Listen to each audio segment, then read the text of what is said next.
Hey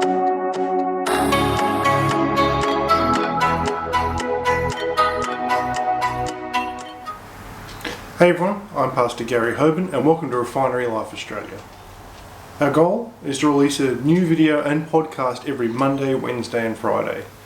And to begin the new year, we're starting on Wednesdays with a 5-part series from Philippians 4 about the pathway to success.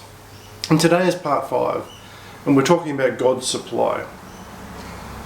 In Philippians 4:19 it says, "And my God will supply every need of yours according to his riches in glory in Jesus Christ."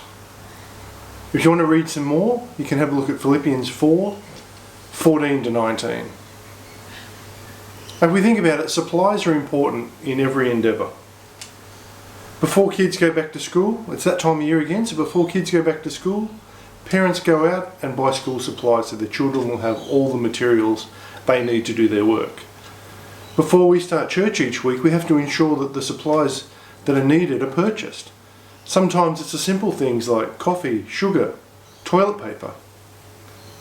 When an army goes to war, supplies are imperative. Support supplies such as food and shelter in addition to military supplies are required. And the logistics of transporting those supplies to the troops can often become a problem. Likewise, God supplies his people with what they need to get their jobs done. Paul referred to the present when he said that God would supply our needs.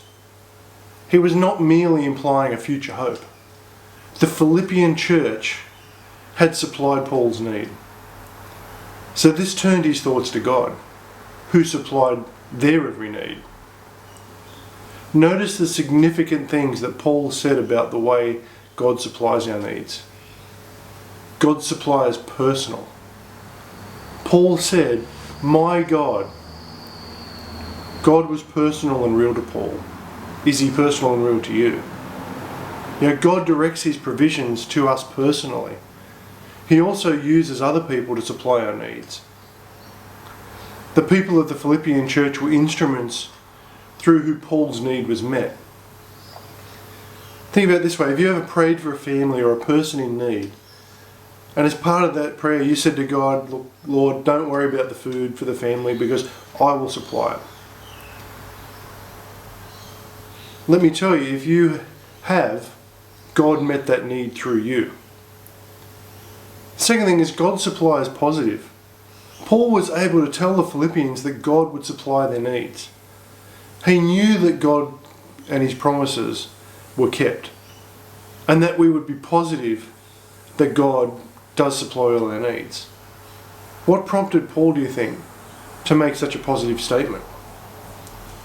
Paul knew from personal experience that God would do it, because throughout his ministry, God had provided for him. The third thing we need to think about today is God's supply is providential. In God's providential care, all of our needs will be met. We must, however, remember there's a difference between needs and wants. God may not supply your wants, but he will certainly meet all your needs. Think about it this way. Whatever God doesn't supply us, perhaps we don't require. Now that can be a little bit hard to swallow, but it's a fact. God's supply is plentiful. He gives according to his riches in glory, that is in his abundance. Fourth thing we can look at today is God's supply is in his presence. Paul indicated that God's supply is by Christ Jesus. The greatest supply he gives to us is in his presence. Jesus promised that he will never leave or forsake us.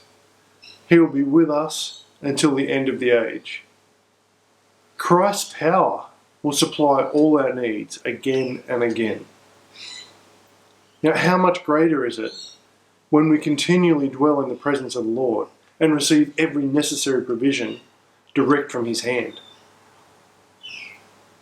God's supply is truly adequate for our every need. We need to be able to remember that. We need to rely on him. Now, if you're liking these videos, hit the like button. Leave us a message. Let us know what you're feeling, what you're thinking. Let us know about your walk with Christ. and allow us to walk with you. Hit the subscribe button and share this video with a friend. And until tomorrow, stay in the blessings.